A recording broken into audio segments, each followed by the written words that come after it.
출애굽기 25장 1절에서 9절까지 보겠습니다. 제가 읽겠습니다. 주께서 모세에게 말씀하여 이르시되 이스라엘 자손에게 말하여 그들이 내게 헌물을 가져오게 하라. 또 너희는 마음에서 즐거이 그것을 내는 모든 자로부터 나의 헌물을 취할지니라. 너희가 그들에게서 취할 헌물은 이러하니 곧 금과 은과 놋과 청색과 자주색과 주홍색 실과 고운 암화포와 염소털과 붉게 물들인 순양 가죽과 오소리 가죽과 시팀나무와 등잔 기름과 기름 부음에 쓸 기름에 넣는 향료와 향기로운 향에 쓸 향료와 줄마노와 또 에봇과 흉패에 물릴 보석이니라. 또 내가 그들 가운데 거하도록 그들이 나를 위해 성소를 만들게 하라. 다 같이요.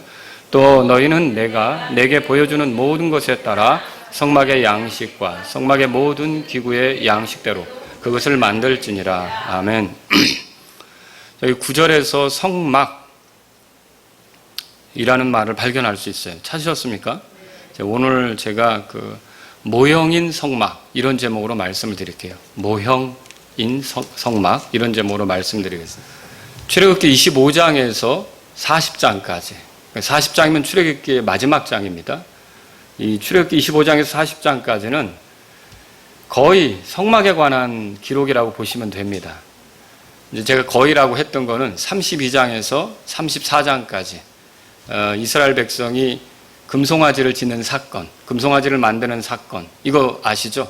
이것 때문에 하나님께서 노를 바라시고 그들을 다루시는 내용이 32장에서 34장까지 삽입이 되어 있는데 그거 말고는 어쨌든 25장에서 40장까지는 전부 다 성막에 관한 내용이다. 그렇게 보시면 되는 거예요.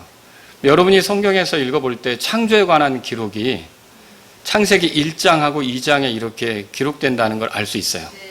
그죠? 1장에는 첫째 날, 둘째 날, 셋째 날 뭐 이렇게 쭉 나오고 2장에는 그 중에 사람에 대해서, 그죠?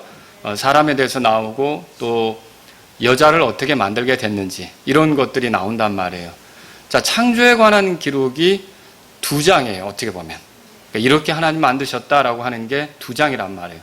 근데 성막에 관한 기록은 어떻습니까? 굉장히 길어요. 내용이 많다는 거죠. 그럼 우리가 여기서 생각해 볼 수 있는 게 뭐냐면 물론 창조에 관한 기록도 중요한데 이 성막에 관한 기록 우리가 무시할 수 없는 것이다. 이거 굉장히 중요한 것이다. 이렇게 생각해 볼 수 있는 거란 말입니다. 자, 성막은 모형으로서의 가치가 있어요. 그러니까 어떤 실체를 보여주는 거란 말이죠. 그러니까 뭔가를 우리에게 가르쳐 주는 거예요. 그 성막이 그 이스라엘에게는 그들에게 실제로 만드는 것이었지만 우리는 성막에서 하나님을 만나거나 제사를 드리거나 그런 경험을 할 수는 없어요. 그죠? 그런데 우리가 신약 성도인데도 이 성막에 관한 기사들을 읽게끔 돼 있단 말이에요. 이거는 성막이 단지 이스라엘 백성만을 위해서 주신 것이 아니라 오늘 우리에게도 뭔가를 가르치려고 주셨다는 거죠. 뭘 보여주려고 주셨다는 거죠. 그래서 이 성막을 보면 뭔가를 알 수 있는데 그래서 제가 오늘 성막이 모형에 해당하다 이 말씀을 드리는 거예요. 그러면 모형이라면 실체가 있을 거 아닙니까? 성막이 뭘 보여주는 걸까? 이거를 오늘 저하고 여러분이 살펴보는 게 오늘 설교의 내용이에요. 앞으로 여러 주에 걸쳐서 성막에 대해서 보겠지만 오늘은 개괄적으로 이 성막이 뭐에 대해서 보여주는 모형이 되는가? 이걸 저하고 여러분이 함께 살펴봤으면 좋겠어요. 자, 이것도 여러분이 이제 여러 가지로 말할 수 있겠지만 기억하기 좋도록 3가지로 말씀드리려고 해요. 첫 번째, 성막은 뭐냐? 무엇에 대한 모형이냐? 여러분도 인정하시는 바입니다. 성막은 그리스도에 관한 모형입니다. 그러니까 이게 무슨 말이냐면 그리스도에 대해서 잘 보여주는 게 성막이다. 그렇게 말할 수 있는 것이죠. 특히 이제 성막이 텐트로 이렇게 이제 장막으로 되어 있다면 건물로 되어지는 거 있어요, 여러분. 나중에 이 성막을 사용하지 않고 건물로 된 걸 쓰는 이제 그 시절이 오는데 건물로 된 걸 우리가 뭐라고 부르죠? 성전이라고 부르죠. 그러니까 이 성막하고 성전은 이스라엘 가운데 있었던 그 하나님의 처소라고 불리는 것입니다. 근데 이 성막이나 성전은 다 뭘 보여주는 거냐면 그리스도를 보여주는 거예요. 특이한 게 뭐냐면 성막은 그 초림하시는 그리스도를 보여준다면 성전은 재림하시는 그리스도를 보여준다. 그렇게 말할 수가 있어요. 자, 왜 그렇습니까? 몇 가지 설명을 드릴게요. 성막은 대언자인 모세가, 그러니까 모세에 의해서 만들어진 거예요. 근데 성전은 왕인 솔로몬에 의해서 만들어졌어요. 여러분, 초림 예수님은 대언자로서 오셨습니다. 그 모세가 뭐라 그랬냐면, 너희 중에 나와 같은 대언자가 있을 것인데 그 대언자의 말을 들어야 된다고 말했었거든요. 바로 그렇게 대언자로 오셔서 하나님이 어떤 분이신지, 하나님의 계획이 뭔지, 하나님의 뜻이 뭔지를 보여주셨고 제시한 분이 예수님이시란 말이에요. 그래서 여러분이 히브리서 1장에서 읽어보셨는지요? 히브리서 1장 1절 2절에 보면 이렇게 써 있어요. 들어보세요. 지나간 때에는 여러 시대의 다양한 방식으로 대언자들을 통하여 조상들에게 말씀하신 하나님께서 이 마지막 날들에는 자신의 아들을 통하여 우리에게 말씀하셨으며, 그럼 뭐예요? 그 아들이 대언자로 와서 하나님의 뜻, 하나님의 명령, 하나님의 계획, 이런 것들을 우리에게 제시해 주었다는 거죠. 그래서 하나님을 알려면 예수님의 말씀에 귀를 기울이는 것, 하나님을 알려면 예수님이 하시는 일들에 주목하는 것, 이것이 필요하다는 것을 우리가 이 말씀을 통해 알 수 있는 거죠. 그래서 예수님은 초림 때 대언자로 오셨는데요, 재림 때는 왕으로서 오시는 거 알고 있습니까? 왕들의 왕, 주들의 주로서 오시죠. 왕으로서 오시는 거예요. 그래서 이렇게 성막이 초림하신 예수님을 보여준다면 성전은 재림 때 예수님을 보여준다, 이렇게 이제 생각해 볼 수가 있죠. 또 다른 예로 든다면 초림 때 그 그리스도는요, 이런 말을 해서 그렇지만 어떤 면에서 세상 사람들이 볼 때는요, 초라한 거예요. 초라한 거예요. 여러분, 그런데 재림 예수님은 굉장히 장엄하십니다. 웅장하십니다. 하늘의 군대들을 대동하고 오시고요. 그리고 그분이 오시면 모든 땅에 남아있는 자들이 다 와서 엎드려야 돼요. 그리고 얼마나 장엄하게 오시는데요. 그래서 여러분, 이 성막을 보면요, 초림 예수님처럼 웅장함이 없어요. 성막은 뭐 텐트 장막 쳐놓은 거예요, 말하자면. 그러니까 그거는 그 그리스 신전들 아시죠? 혹시 그리스 여행을 해보신 분이 있는지는 모르겠지만 그리스 신전들은 어마어마한 기둥에다가 굉장히 웅장하게 이렇게 져놨거든요. 근데 성막은 그렇지 않습니다. 성막은 굉장히 조그매요. 지성소만 예를 들자면 뭐 보통 집 84제곱미터, 74제곱미터 뭐 이렇게 얘기를 하는데 이게 지성소만 예를 든다면 4.5 이런 식으로 굉장히 조그만 그런 그 방이에요, 방. 그런 주변으로 해봐야 얼마나 크겠어요. 그렇게 초라한 곳이 성막이었단 말이죠, 세상 사람들의 눈에 볼 때. 근데 예수님 어땠어요? 처음에 오셨을 때 사람들의 눈에 대단하게 보이지 않았어요. 그래서 그분을 받아들이지도 않았고 그분을 무시했으며 심지어 그분을 죽이려고 한 사람들도 있었어요. 아니, 그리고 실제로 죽음에 넘겨주기까지 했고요. 그래서 십자가에서 고난당하시는 예수님, 그 찢기시고 피 흘리시는 예수님을 보면 그분처럼 되고 싶은 마음이 들지 않을 정도로 그렇게 비참함까지 보여주었던 것이 예수님의 모습이라는 거죠. 그래서 성경에 이렇게 써 있어요. 이사야서 53장 2절에 보니까 그가 그분 앞에서 연한 초목같이 마른 땅에서 나온 뿌리같이 자랄 터이니 그에게는 모양도 없고 우아함도 없으며 우리가 그를 볼 때에 그를 흠모할 만한 아름다움이 없도다. 이게 누구에 관한 얘기예요? 예수님에 관한 얘기죠. 예수님에 관한 기록인데 이렇게 예수님이 초림하셨을 때는 그렇게 성막처럼 그 웅장함이 없었던 거예요. 그런데 재림하시는 예수님은 어떻습니까? 하늘의 군대들을 데리고 오시잖아요. 그죠? 얼마나 장엄하게 오십니까? 이런 걸 우리가 발견할 수 있는 거죠. 또 성막은 광야에서 만들어졌어요. 광야 여정 중에 필요한 것이었어요. 그죠? 그런 것처럼 예수님께서는 초림하셨을 때 자신에 대해서 뭐라고 말씀하시냐면 사람의 아들은 머리 둘 곳도 없다, 그렇게 얘기하셨어요. 그 예수님은 이 땅에 지내는 동안 어떤 한 곳에 정착지를 두지 않고 여기저기 막 여행하듯이 다니신 분이었어요. 그래서 공생애 할 때 보세요. 예수님이 어떻게 하셨는가? 유대에서 갈릴리로, 갈릴리에서 다시 유대로, 사마리아에서 두로와 시돈으로 뭐 이렇게 왔다 갔다 하시면서 계속 여행하시는 모습을 보여준단 말이에요. 그런데 재림하시는 예수님은 어떨까요?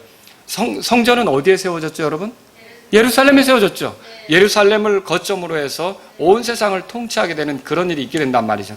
그래서 이 제가 여러분에게 지금 드리려고 하는 말씀 뭐냐면 성막이라고 하는 것이 예수님을 보여주고 있다. 특히 초림하신 예수님을 보여주고 있다. 그걸 말씀드리려고 했던 겁니다. 자, 성막은 하나님의 초소입니다. 하나님이 거하시는 장소로서 만들어진 것이죠. 그것처럼 여러분 그리스도 안에 하나님께서 거하신다는 걸 믿으십니까? 한번 성경을 찾아보세요. 고린도후서 5장 19절. 고린도후서 5장 19절입니다. 자, 함께 읽어보죠. 같이 읽겠습니다. 5장 19절입니다. 우리 찾으셨으면 이제 읽겠습니다. 시작. 곧 하나님께서 그리스도 안에 계시사 세상을 자신과 화해하게 하시며 그들의 범법을 그들에게 돌리지 아니하시고 화해하게 하는 말씀을 우리에게 맡기셨느니라. 자, 여러분 성막은 하나님이 거하는 초소잖아요. 물론 하나님은 어디나 거하십니다. 여러분 그렇게 믿으시죠? 이걸 우리가 하나님의 무소부재하심 그렇게 말하죠. 또는 편재하시다 이렇게 말해요. 근데 하나님은 어디나 계시는데 우리가 볼 수 없잖아요. 하나님의 어떤 그 임재 이런 것들을 쉽게 느끼기는 어렵다고요. 근데 성막은 어떻습니까? 성막은 하나님의 그 구름 그런 것들이 있잖아요. 그리고 성막은 하나님의 임재가 있는 곳이잖아요. 그 하나님의 함께하심을 더 깊이 느낄 수 있는 곳이란 말이에요. 그런 것처럼 성막은 하나님이 거하는 처소예요. 근데 성막 안에 하나님이 계신 것처럼 예수 그리스도 안에도 누가 있는 거예요? 하나님이 계신 거예요. 근데 놀라운 게 이거예요. 제가 이 말씀 여러분 같이 살펴봤지만, 자, 성막 안에 거하셨던 하나님께서 성막을 통해 그 이스라엘과 화해를 이루세요. 이스라엘과 화평하게 지내신단 말이죠. 뭐 어떻게 그렇게 하십니까? 성막 안에서 희생물이 찢겨지고 피 흘림을 통해 그 희생물을 의지해서 하나님께 나온 자들을 하나님은 그 성막 안에서 그와 화해를 이루시는 거죠. 그런 것처럼 여러분 우리의 죄 때문에 피 흘리시고 희생물이 되신 예수님에 의해서 저와 여러분들이 하나님과 화해가 되는 걸 믿으십니까? 그래서 이 성막은 예수 그리스도를 보여주고 있는 거라는 거죠. 예수 그리스도의 모형이 되는 것입니다. 또 성막은 하나님과 인간이 만나는 장소예요. 자, 여기 성경에 한번 찾아보세요. 출애굽기 25장 오늘 본문에 그 밑으로 내려가 보겠습니다. 출애굽기 25장 우리가 보고 있는데요. 자, 누구든 이스라엘 백성 가운데 하나님을 만나려고 한다면 그들은 성막으로 나아가면 되는 거예요. 자, 성막에는 제사장이 있죠. 이 제사장의 중재로 하나님을 만날 수 있는 거예요. 특히 이스라엘 백성은 어때요? 대제사장이 있는데 이 대제사장은 지성소에 들어가서 법궤 위에 긍휼의 자리 있죠. 거기서 피를 이렇게 이제 쏟고 하나님과 만나는 일을 하는 거예요. 그러면 그때 대제사장이 하나님을 만나는 건 이스라엘 백성을 대표해서 만나는 거예요. 한번 성경을 보겠습니다. 25장 찾으셨으면 21절, 22절 읽겠습니다. 시작.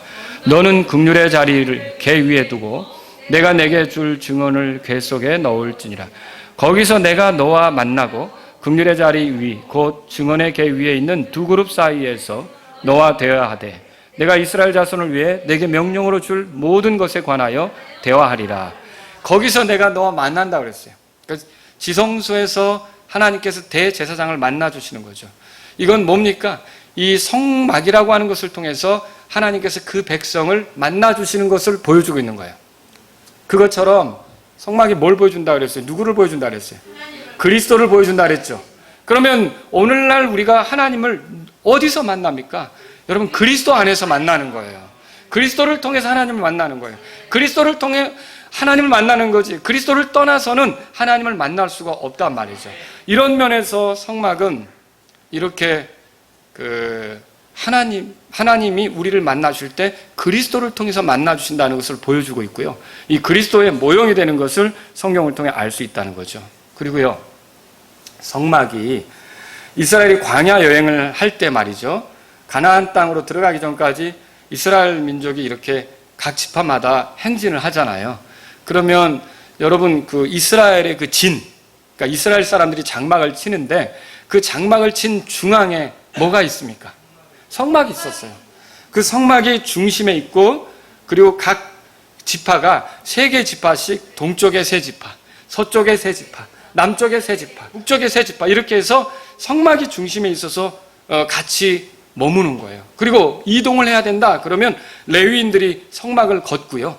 그리고 성막의 기구들을 둘러매고요. 이렇게 해서 레위인이 그걸 운반하면서 어떻게 하는 거예요? 그 중심에는 성막이 이동하면서 성막의 그런 것들이 이동하면서 레위인들이 같이 가면서 이스라엘 백성이 그 진이 같이 움직이는 거죠. 그러니까 이스라엘 백성이 가는 그 중심에는 항상 뭐가 있는 거예요? 성막이 있었다는 거죠. 그런데 여러분 이것처럼 오늘날 하나님을 섬기는 하나님의 백성들 가운데 그 중심에 항상 누가 있습니까? 그리스도가 있는 겁니다. 예, 우리가 주님을 의지해서 이 인생 여정을 가는 동안 우리 삶의 중심에는 예수 그리스도께서 계신 거예요. 여러분 예수님이 뭐라고 말씀하셨습니까? 2-3 사람이 내 이름으로 함께 모인 곳에 나도 거기에 그들의 한가운데 있느니라. 그러니까 이스라엘 백성 그 한가운데 성막이 있어 하나님이 함께 하시는 표시가 된 것처럼 우리의 삶 가운데 이 교회 성도들 가운데 예수 그리스도가 계셔 하나님이 함께 하시는 것이 드러나는 거라는 거죠. 여러분 이렇게 해서 제가 성막이 뭘 보여주는지 첫 번째로 설명을 드렸어요. 성막은 무엇의 모형입니까? 그리스도의 모형이라는 거예요. 여러분이 그리스도에 대해서 알기를 원한다면 성막을 잘 살펴야 돼요. 아, 이 성막이 이런 거구나. 그럼 그리스도가 이런 모습이겠구나. 이거를 배울 수 있단 말이죠. 자, 2번째로 성막은 무엇의 모형이냐? 하늘의 것들의 모형입니다. 하늘의 모형이란 말이죠. 우선 여러분 제가 이 말씀을 드리기 전에 성막이 어떻게 만들어졌는지를 조금 설명을 드릴게요. 자, 이게 모세의 아이디어에 의해서 만들어졌습니까? 아닙니다. 아니 그러면 모세가 이스라엘 백성을 불러놓고 내가 성막을 지을 텐데 좋은 아이디어가 있으면 내놔봐라. 공모해서 좋은 아이디어를 내놓으면 상도 주고 그 사람이 원하는 방식대로 성막을 만들어 보겠다. 이렇게 한 겁니까? 아니에요. 성막은 누구가 제시한 겁니까? 하나님께서 제시한 거예요. 8절 9절에 보세요. 출애굽기 25장 8절 9절 같이 읽겠습니다. 시작. 또 내가 그들 가운데 거하도록 그들이 나를 위해 성소를 만들게 하라. 성소를 만들게 하라. 누구 명령이에요? 하나님 명령이죠. 근데 내가 그들 가운데 거하도록 그런 목적으로 성소를 만들라는 거예요. 그리고 나를 위해 만들라고 그랬어요. 그러니까 여러분 이 성소라고 하는 건 사실 주 하나님을 위해 만드는 거예요. 아시겠죠? 근데 9절 다 같이 읽겠습니다. 시작. 또 너희는 내가 내게 보여주는 모든 것에 따라 성막의 양식과 성막의 모든 기구의 양식대로 그것을 만들지니라 그랬어요. 자, 여기서 중요한 건 이거예요. 내가 내게 보여주는 모든 것에 따라 만들라. 그러면 성막을 길이를 어떻게 할지, 너비를 어떻게 할지, 텐트를 뭘로 덮을지, 이게 그 울타리는 뭘로 칠지, 제단은 무슨 도구로, 무슨 재료로 쓸지, 또 법궤는 무슨 재료로 쓸지, 그걸 어떻게 치장을 할지, 이거 다 누구에게서 나오는 거예요? 하나님에게서 나오는 거예요. 여러분, 이거 하나님으로부터 온 거란 말이죠. 자, 하늘에 거하시는 주께서 자기 백성 가운데 거하시기 위해 하늘의 그 영광을 표현하는, 하늘의 영광을 표현하는 그런 장소로서 성막을 만들고자 하셨다는 거예요. 그래서 이 아이디어가 사람에게서 온 거예요? 하나님으로부터 온 거예요? 하나님으로부터 온 거다라고 하는 것이죠. 이스라엘 자손은 그 성막을 통해 주께서 그들 가운데 거하신다는 것을 이제는 확신할 수 있었던 거란 말입니다. 자, 광야 생활을 하는데 하나님께서 이 성막을 만들 때 텐트로 만들게 하셨어요. 근데 광야 생활하는데 벽돌로 만들게 하지 않았어요. 돌로 만들게 하지 않았어요. 만약에 돌로 만들었다면 어떻게 했을까요? 참 여러분 생각해 보세요. 돌로 만들었다면 여행을 하다가 하나님께 경배하지 그러면 어떻게 돼요? 또 그리로 가야 돼요? 그러면 돌로 만들면 이스라엘 백성이 이동할 때 돌이 따라다닐 수 있어요? 못 따라다니죠? 그럼 그들은 못 가는 거예요. 그런데 하나님께서 이걸 텐트로 만들게 하셨어요. 이게 무슨 뜻입니까? 그들이 어디로 가든 언제든 함께 하겠다고 하는 사인이에요. 그러니까 하나님께서는 이 성막을 통해 뭘 확신시키시는 거냐면 내가 너희들과 함께 움직인다. 너희들이 나가는데 함께 나아간다.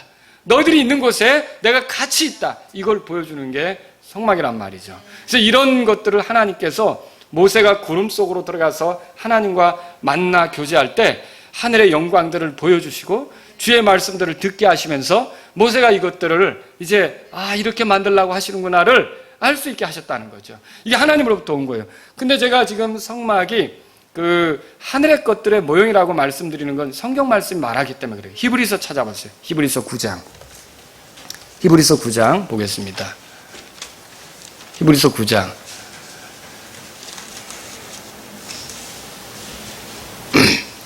21절에 제가 읽습니다. 또한 성막과 섬기는 일에 쓰는 모든 그릇에 피를 뿌렸느니라. 왜 피를 뿌렸을까요? 그 도구들을 정결하게 하기 위해서, 거룩히 구별하기 위해서 피를 뿌렸던 거죠. 여러분, 자 22절에 여러분이 잘 아시는 구절이죠. 전도할 때 많이 쓰는 거. 율법에 따라 거의 모든 것이 피로써 깨끗하게 되나니 피 흘림이 없은즉 사면이 없느니라. 그래서 이 사면을 위해서는 피가 필요한 거고, 자 이게 피가 또 성막의 도구들에게 뿌려졌어요. 근데 그렇게 해서 그 도구들이 깨끗하게 돼서 하나님의 집에 들어갈 수가 있는 거예요. 하나님의 집에 들어갈 수가 있는 거예요. 그러니까 아무 그릇이나 갖다 놓는 게 아니라고요. 그거는 잘 하나님의 법대로 만들어야 될 뿐만 아니라 거기에 피를 뿌려야 되는 거예요. 말하자면. 그래서 그게 성막 안에 있게 되는 거죠. 아시겠죠? 자, 그러면 23절을 다 같이 읽으려고 그래요. 23절. 우리 읽겠습니다. 시작. 것들의 모형들은 이런 것들로 깨끗하게 할 필요가 있었으나 하늘의 것들 그 자체는 이런 것들보다 더 나은 희생물로 하여야 할지니라. 자, 24절에 그리스도께서는 손으로 만든 거룩한 초소들 곧 참된 것의 모형 안으로 들어가지 아니하시고 하늘 그 자체 안으로 들어가사 이제 우리를 위하여 하나님 앞에 나타나시냐. 여기 보니까 손으로 만든 거룩한 초소들이 있다 그랬죠. 손으로 만들었다 그랬어요. 그 사람들의 손으로 만든 것은 24절에 모형들이라고 돼 있어요. 이 모형은 뭘 보여주는 거냐면 예수님이 직접 들어가신 하늘에 대해서 보여주는 거예요. 여러분 아시겠죠? 자, 그런데 보세요. 이 모형들에 해당하는 그 23절에 가보시면 하늘에 있는 것들의 모형들은 그렇게 돼 있어요. 찾으셨어요? 자, 이 하늘에 있는 것들의 모형들은 뭘까요? 예, 뭐 법궤부터 시작해서 금촛대, 그 다음에 빵상, 그리고 향단, 뭐 노제단, 뭐 여러 가지 있잖아요. 이런 많은 것들이 하늘에 있는 것들의 모형에 해당하는 거란 말이에요. 근데 이런 것들을 깨끗하게 하기 위해서는 뭐가 필요했던 거예요? 피를 뿌렸다라고 하는 거죠. 피를 사용했다라고 하는 거죠. 근데 여기 보니까 그 뒤에 23절에 보세요. 자, 그래서 여기는 하늘의 것들이란 말이 나와요. 그죠? 네, 요거는 이제 여러분이 주목하셔서 보아야 돼요. 여러분 보세요. 실제로 제가 성경을 오늘 이렇게 이제 말씀을 준비하면서 보니까 모세는 잡은 소의 피를 제단 뿔에 돌아가며 발랐어요. 그래서 제단을 깨끗하게 하고 제단 밑에 피를 쏟아서 제단을 거룩히 구별했어요. 이건 레위기 8장 15절에 써 있어요. 그리고 또 성막과 섬기는 일에 쓰는 모든 그릇에 피를 뿌렸어요. 이거 21절 그 위에 있잖아요. 히브리서 9장 21절 있죠? 성막과 섬기는 일에 쓰는 모든 그릇에 피를 뿌렸다 그렇게 돼 있잖아요. 그죠? 또 여러분 그 심지어 성막에서 섬기는 제사장들에게도 피를 뿌렸어요. 그래서 오른 귓불, 그죠? 오른손 엄지, 오른발 엄지에 피를 발랐던 거 아시죠? 이렇게 해서 거룩히 구별했던 거예요. 이렇게 성막을 깨끗이 해가지고 거기서 섬기는 사람들까지도 깨끗이 해서 그것이 하나님이 계시는 처소로서 이렇게 준비했던 거죠. 그렇게 했던 거란 말이에요. 자, 그러면 오늘 하늘의 것들, 아까 제가 하늘의 것들을 주목하라 그랬죠? 하늘의 것들 그 자체는 이런 것들보다 더 나은 희생물로 해야 된다고 돼 있어요. 그러니까 더 나은 피를 뿌려야 된다는 거죠. 근데 여러분 여기서 하늘의 것들이 뭐냐는 거예요. 하늘의 것들이 뭐냐는 거예요. 하늘의 것들은 더 나은 것들로 해야 된다고 그랬는데 여러분 하나님께서는요 성막을 통해 이스라엘 백성에게 다가오셨어요. 그죠? 그리고 이스라엘 백성 중에 성막을 짓게 하시면서 성막 안에 거하셔서 그들과 함께하는 걸 드러내셨어요. 근데 이제 영혼 속에서 하나님이 하시는 일은 뭐냐면요 하나님은 하늘에 계셔요. 근데 우리를 하늘로 불러서 하늘의 처소로 들어와서 하나님하고 함께하게 하시는 거예요. 저와 여러분들은 구원받았다면 하늘의 처소에 들어가게 된 사람들이에요. 그리고 에베소서의 말씀에 의하면 믿음으로 우리는 이 땅에 사는 것 같지만 이미 하늘로 들려 올려진 존재들이에요. 여러분과 제가 예수님의 피로 깨끗이 구별되었다면 하늘의 것들이 맞다는 거예요. 여러분, 이 하늘의 것들은 그래서 예수님의 피, 더 나은 피로써 거룩히 구별되는 거예요. 자, 성막의 그 기물들이 피로써 깨끗하게 돼서 하나님의 임재 장소에 놓았잖아요. 거기에 있었잖아요. 그것처럼 저와 여러분들이 이제 하나님을 섬기는 그런 도구, 하나님을 섬기는 사람이 되어서 하나님하고 가깝게 있는 하늘의 것들이 되는 것은 누구의 피로 가능한 겁니까? 예수님의 피로 가능한 거죠. 이렇게 하늘의 것들의 모형으로서 성막을 보여주고 있는 거예요. 이게 고린도전서 15장 펴보세요. 고린도전서 15장. 그래서 저와 여러분들이 생각해 보세요. 성막에 아무 도구나 들어가는 겁니까? 아니죠. 하나님의 말씀대로 만들어진 것만 들어가는 거고 피를 바른 것만 들어가는 거잖아요. 그러면 이 성막이 하나님의 영광을 드러내는 거잖아요. 하나님의 임재를 드러내는 거잖아요. 자, 이 땅에 있는 모든 사람들이 다 하늘의 것들이 되는 겁니까? 아니에요. 하나님의 말씀대로 복음을 받아들이고 예수님의 피로 깨끗이 씻김을 받아서 그 피로 정결하게 된 사람만 하나님 가까이 할 수 있는 거란 말이에요. 이게 그래서 하나님의 영광을 드러내는 사람, 그리고 하나님이 함께하는 사람으로서 살아가게 된 게 하늘의 것들이란 말이에요. 여러분, 하늘의 것들이 되셨습니까? 땅에 살아도 하늘에 속한 사람들이 되었냐고요. 이 땅에 살아도 우리는 하늘에 속한 사람들이라는 거예요. 고린도전서 15장 보세요. 그래서 여기 15장에 보면 이런 말씀이 있어요. 48절에 보세요. 48절. 다 같이 읽겠습니다. 48절 시작. 땅에 속한 자들은 또한 땅에 속한 그 사람과 같고 하늘에 속한 자들은 또한 하늘에 속하신 그분과 같으니. 그러면 땅에 속한 자들이 있어요. 저는 옛날에 구원받지 못했을 때는 땅에 속한 자였어요. 그래서 땅에 속한 자처럼 살았어요. 여기서 말하는 땅에 속한 자는 누굽니까? 아담이죠. 흙으로 만들어진 아담이죠. 내가 그 아담처럼 살았단 말이에요. 그런데 예수님의 피로 정결하게 되어서 하늘의 것이 되었어요. 하늘에 속한 사람이 되었단 말이죠. 이제 저는 누구처럼 살 수 있습니까? 하늘에 속하신 그분과 같이 되는 거예요. 그럼 하늘에 속한 그분은 누굽니까? 예수님이시죠. 예수님은 하나님의 영광을 드러내셨잖아요. 하나님의 온전한 도구가 되셨잖아요. 그런 것처럼 이제 예수님같이 저도 하나님의 온전한 도구로서 하나님의 영광을 위해서 하나님의 함께하심을 드러내며 살 수 있는 사람이 된 거죠. 이걸 드러내는 것이 성막이란 말이에요. 여러분, 우리 성막을 묵상할 때 우리가 뭘 알 수 있을까요? 도대체 사람이 어떻게 거룩히 구별될 수 있는가? 도대체 사람이 어떻게 하늘에 속한 사람이 되는가? 도대체 어떻게 사람이 하나님하고 가까워질 수 있는가? 도대체 어떻게 사람이 하나님의 도구가 되며 하나님의 영광을 나타내며 하나님과 함께하는 사람이 될 수 있는가? 이걸 성막을 통해 볼 수 있다는 거죠. 그 성막은 하늘의 것들의 모형이 되는 거예요. 아시겠죠? 세 번째로 또 말씀드리고 싶은 게 성막은 교회의 모형입니다. 뭐라고요? 교회의 모형이에요. 성막 안에 하나님께서 거하셨다면 교회 안에도 하나님이 거하십니다. 이거 어떻게 알 수 있어요? 교회 안에 거하시는 분이 하나님의 영이에요. 하나님의 영, 성령님이죠. 성령님이 하나님이세요. 고린도전서 3장 16절에 이렇게 써있어요. 너희가 하나님의 성전인 것과 하나님의 영께서 너희 안에 거하시는 것을 너희가 알지 못하느냐. 자, 여기서 너희는 고린도 교회를 말해요. 너희 안에 하나님의 영이 거한다 그랬어요. 그 말은 고린도 교회 안에 하나님이 거하신다는 뜻이에요. 성령님을 통해 하나님이 거하시는 거죠. 여러분, 아버지도 하나님, 성령도 하나님, 아들도 하나님이시잖아요. 그죠? 예수님도 하나님이시고. 그래서 하나님이 함께 계시는 거예요. 하나님께서는요, 성막과 성전을 자신의 거처로 삼으셨어요. 그런 것처럼 교회를 자신의 거처로 삼으셨어요. 여러분, 이거 굉장히 중요한 거예요. 세상에 수없이 많은 모임이 있는데 하나님께서 자기 거처로 삼으신 게 교회라는 거예요. 우리를 거처로 삼는 그 하나님을 여러분이 생각해 볼 필요가 있다는 거죠. 자, 성막이 하나님의 집인 것을 아십니까? 출애굽기 23장 보세요. 출애굽기 23장. 출애굽기 23장.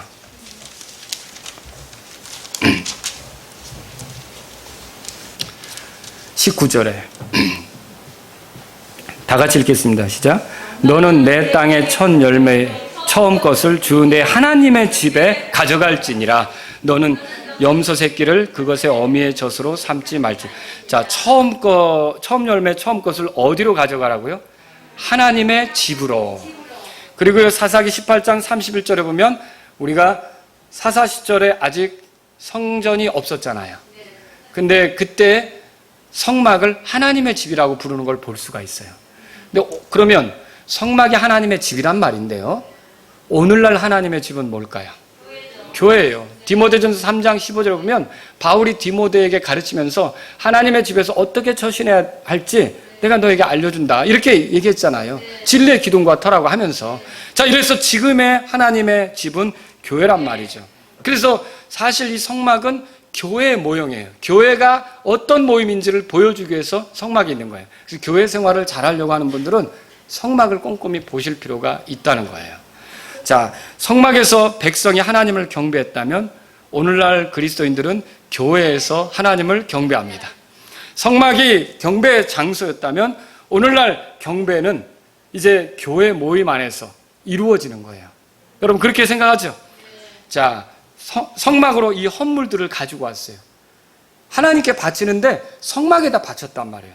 근데 성막에다 바친 거를 하나님께 바친 걸로 인정하신 거예요. 근데 오늘날은 하나님께 바치는 걸 어디로 가져갑니까? 교회로 가져가죠.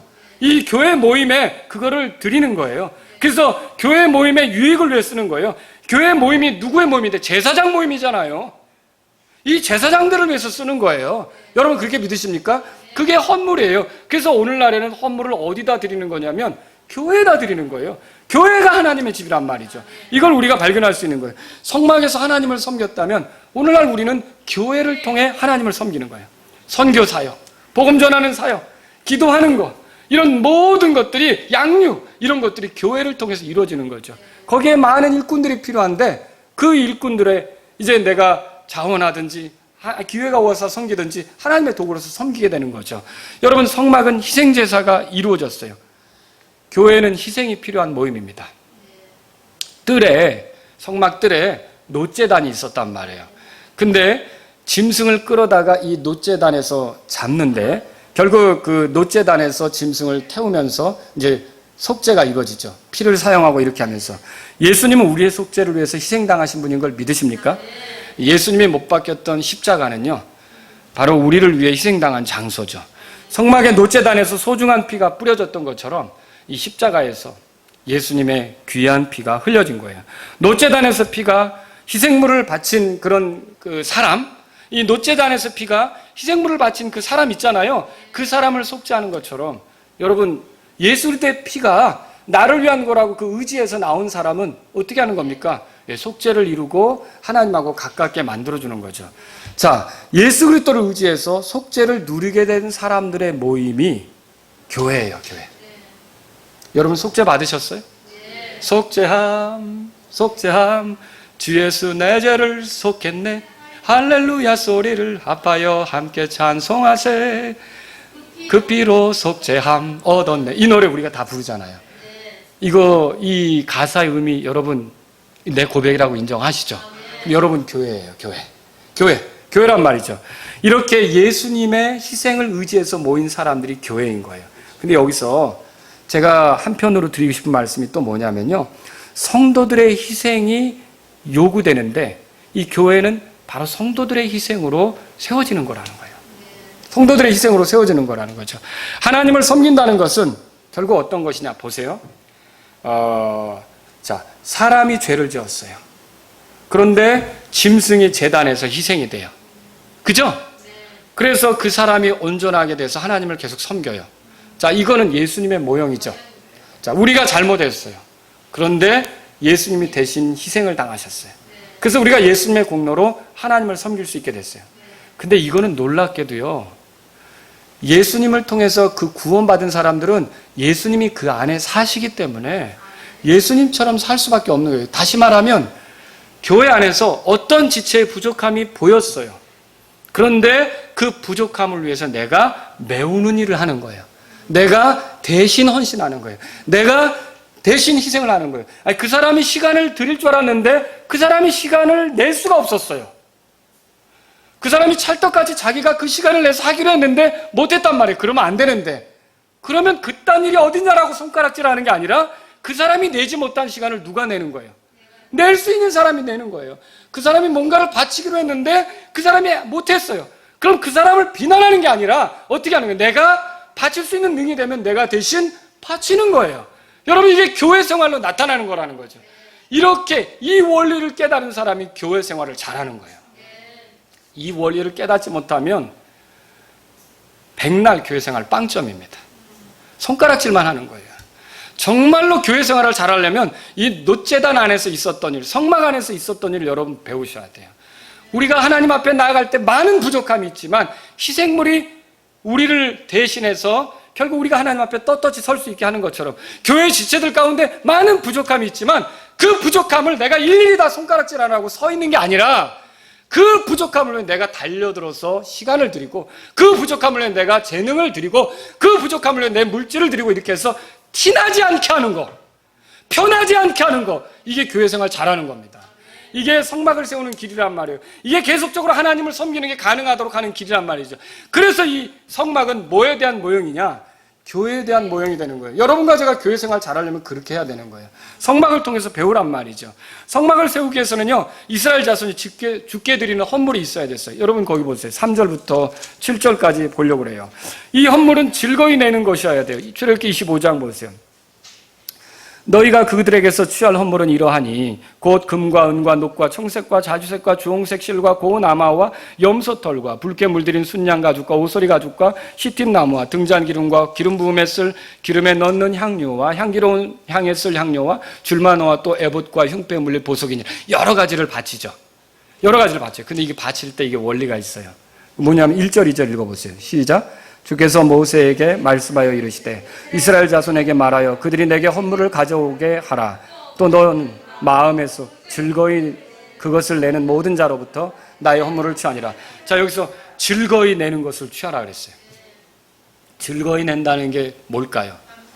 이게 willingly 그렇게 돼 있어요. 그게 뭐냐면 마음에서 자원해서, 그러니까 이게 기꺼이 스스로 원해서 이렇게 내는 걸, 억지가 아니라 이렇게 내는 것을 취하라, 그렇게 말하고 있다는 거죠. 그러니까 성막에서 뭘 드린다, 성막을 위해 뭘 드린다, 이거는 누가 시켜서 하는 겁니까? 억지로 하는 겁니까? 강제로 하는 겁니까? 아니에요. 아주 자발적으로 이루어지는 거예요. 여러분, 교회에서의 섬김은 이렇게 자발적으로 이루어지는 것이어야 한다는 거죠. 근데 제가 지금 3절부터 7절까지 여러 가지 열거했어요. 그죠? 자, 이걸 바칠 수 있는 기회가 오죠. 바칠 수 있는 기회가 오는 거예요. 근데 여러분 대답해 보세요. 그것을 바칠 수 있도록 그런 것들을 그 사람에게 주신 분은 누굽니까? 하나님이시죠. 그럼 어떻게 보면 이 드리는 것조차도 하나님의 것을 하나님께 드리는 거라고 믿으십니까? 이 모든 것의 주인이 누구십니까? 하나님의 것이죠. 자, 성막은 그런 원리로 섬기는 거예요. 들어보세요. 학개서 2장 8절에 은도 내 것이요 금도 내 것이라 만군의 주가 말하노라. 모든 게 누구 거라고요? 하나님 거라고요. 또 시편 50편 10절에 이렇게 써 있어요. 숲의 모든 짐승과 1000개의 작은 산 위에 가축이 내 것이니라.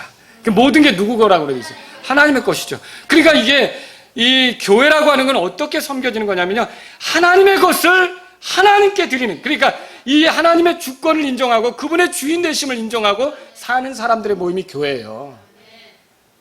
내 것을 바친다고 생각하는 게 아니란 말이죠. 내 것을 바치는 게 헌물 드림의 그 마음이 아니에요. 우리는 이미 마음을 주님께 드렸어요. 모든 건 누구 거예요? 하나님 것이죠. 내가 구속받아서 하나님이 나를 사셨으면 내가 하나님의 거잖아요. 내가 하나님의 거면 내게 속한 것도 누구 거예요? 하나님의 것이죠. 여러분, 하나님은 창조주로서도 주권자예요. 근데 우리가 망가졌잖아요. 죄 가운데 타락했잖아요. 근데 또 값을 주고 다시 사셨어요. 그래서도 우리의 주권자예요. 우리의 주인이에요. 그러니까 우리는 이리 보든 저리 보든 주님의 것이에요. 그럼 우리에게 속한 건 다 누구 것입니까? 주님 것이죠. 그래서 교회에서 섬기는 원리는요, 내 것을 드리는 것처럼 생각하면 여러분 병납니다. 병나요. 그거 남들이 안 알아주고 그러면 병난다고요. 내가 이렇게 했는데 라고 내 걸로 했는데 이거 병나죠. 근데 남들이 알아주든 알아주지 않든 이거 누구 겁니까?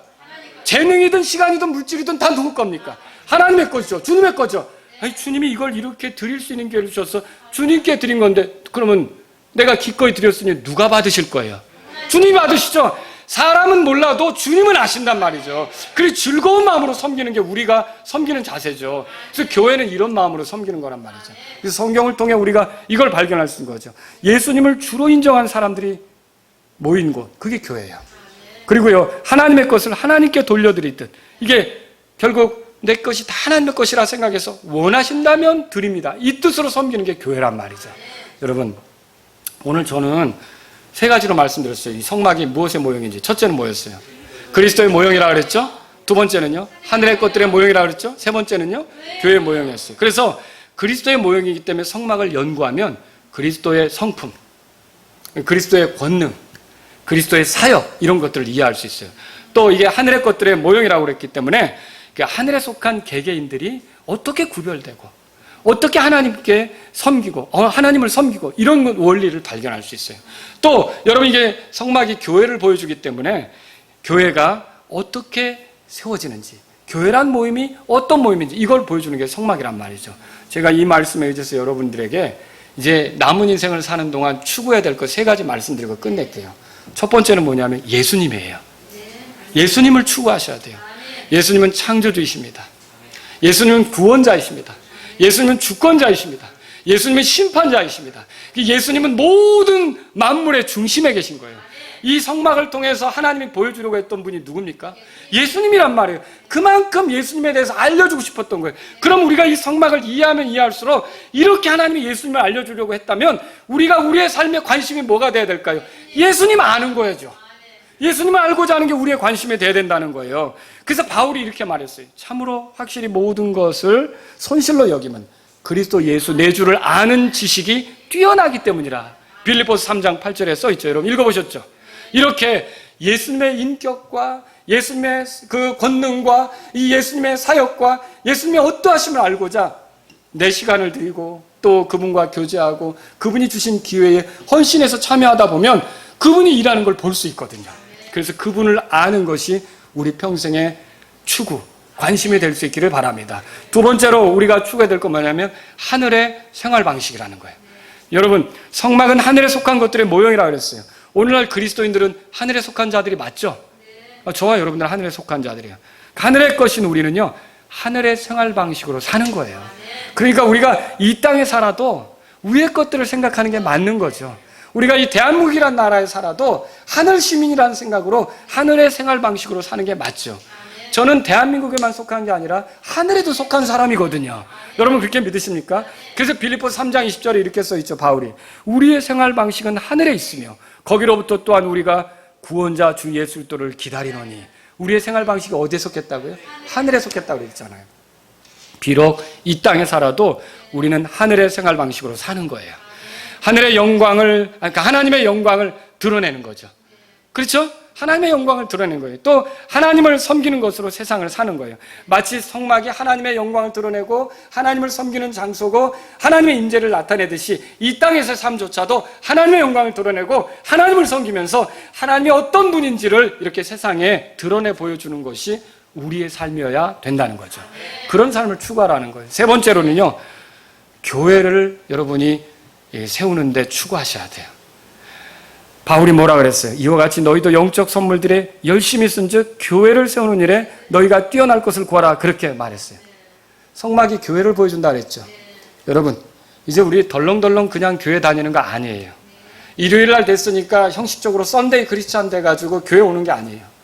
교회의 가치가 무엇인지도 봐야 돼요. 교회가 주님께 얼마나 중요한지도 봐야 돼요.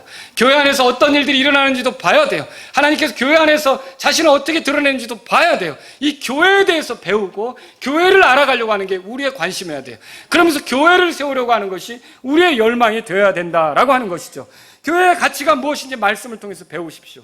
교회가 왜 중요한지, 교회를 어떻게 세워가야 하는지 성막을 통해 발견한 진리들을 여러분과 제가 적용해가는 것이 필요하단 말이에요.